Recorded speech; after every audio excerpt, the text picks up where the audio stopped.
ये है सशक्त प्रदेश और आप देख रहे हैं एसपी न्यूज 24 सच की आवाज। उत्तर प्रदेश में पिछड़ों की अनदेखी पर भड़की राष्ट्रोदय पार्टी, सरकार पर लगाए गंभीर आरोप। भारतीय न्याय मोर्चा के तत्वाधान में राष्ट्रोदय पार्टी द्वारा लखनऊ प्रेस क्लब में आयोजित संवाददाता सम्मेलन में पार्टी के राष्ट्रीय अध्यक्ष बाबूराम पाल ने केंद्र और उत्तर प्रदेश सरकार पर पिछड़े समाज की अनदेखी का आरोप लगाया है। उन्होंने कहा है कि उत्तर प्रदेश में 2600 जातियों में से 1586 जातियां पिछड़े वर्ग में आती हैं, जिनकी आबादी 54% है। इनमें से 983 जातियों का शिक्षा और नौकरी में कोई प्रतिनिधित्व नहीं है। वहीं 994 जातियों का मात्र 2.68% ही प्रतिनिधित्व है। 623 जातियों का प्रतिनिधित्व बेहद कम यानी केवल 7% ही माना जाता है।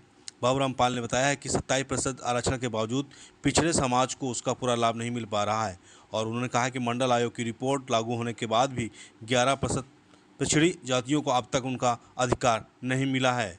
उन्होंने आरोप लगाया है कि पिछड़ों को राजनीति और सरकारी सेवाओं से जानबूझकर दूर रखा जा रहा है। बाबूराम पाल ने कहा है कि पिछड़े समाज की दुर्दशा और उपेक्षा पर 2018 बनी सामाजिक न्याय समिति की रिपोर्ट लागू नहीं की गई। अक्टूबर 2000 में तैयार रिपोर्ट को ठंडे बस्ते पे डाल दिया गया है। उन्होंने जाति जनगणना को लेकर पिछड़ों को उनका हक दिलाने की दिशा में जरूरी कदम।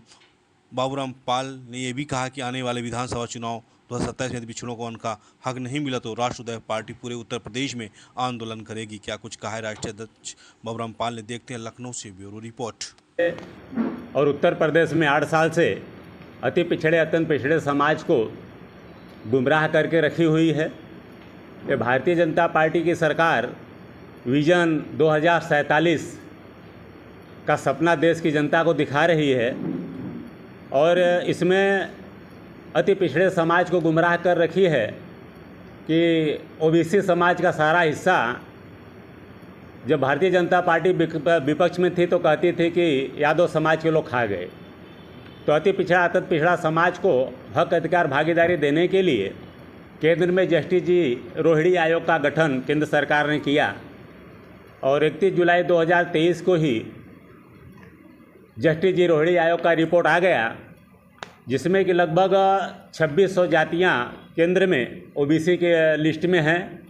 उसमें से 983 जातियों के लोगों को एक भी ना तो शिक्षा में लाभ मिल पाया, ना नौकरी में लाभ मिल पाया, ना तो राजनीति में लाभ मिल पाया और लगभग 994 ऐसी जातियां हैं टोटल मिला करके उनका परसेंटेज भागीदारी में 2.868 पॉइंट ही मिल पाया है।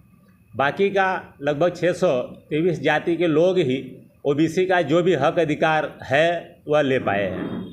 तो इसलिए जस्टिस जी रोहिणी आयोग का रिपोर्ट तो बना और रिपोर्ट आ भी गया, लेकिन भारतीय जनता पार्टी सरकार लागू नहीं की है।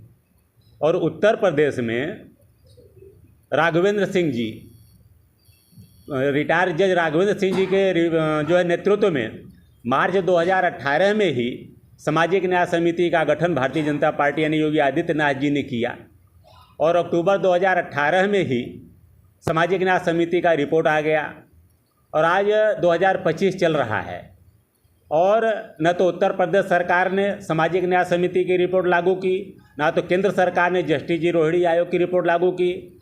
और ये आरक्षण में वर्गीकरण हमारे देश के 12 प्रदेशों में ऑलरेडी लागू है और देश का सबसे बड़ा प्रदेश उत्तर प्रदेश में लागू नहीं है। तो क्यों नहीं लागू है? सबसे पहले हमारे बिहार, हमारा जो पड़ोसी राज्य है, जननायक कर्पूरी ठाकुर जी 1978 में लागू किए थे। तो ये भारतीय जनता पार्टी पूरी तरह से गुमराह करके एक तो लोकतंत्र की हत्या कर रही है। देख रहे हैं हर जगह जो सर्वे चल रहा है वोटर लिस्ट में, तो वोट की चोरी का प्रकरण सामने आ रहा है। कहीं वोट की चोरी करके सत्ता हासिल कर रही है, कहीं विधायक को खरीद करके सत्ता हासिल कर रही है, तो सारी पार्टियों को तोड़ करके सत्ता हासिल कर रही है। इसके लिए भारतीय जनता पार्टी के नेताओं के पास टाइम है, इस सरकार के पास टाइम है, लेकिन जस्टिस जी रोहिणी आयोग का रिपोर्ट और सामाजिक न्याय समिति की रिपोर्ट लागू कराने के लिए भारतीय जनता पार्टी के पास टाइम नहीं है।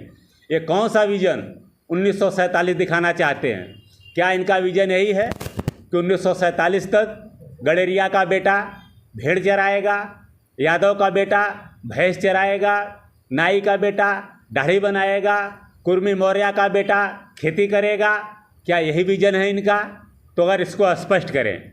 नहीं, अगर सबका साथ सबका विकास अगर ये बात करते हैं तो अतिशीघ्र सामाजिक न्याय समिति की रिपोर्ट और जस्टिस जो रोहिणी की रिपोर्ट लागू करें, ताकि आगामी जो त्रिस्तरीय चुनाव होने जा रहा है, यह चुनाव में भी आरक्षण में वर्गीकरण हो और ग्राम प्रधान, बीडीसी, जिला पंचायत सदस्य चुन करके अति पिछड़े समाज के लोग आएँ।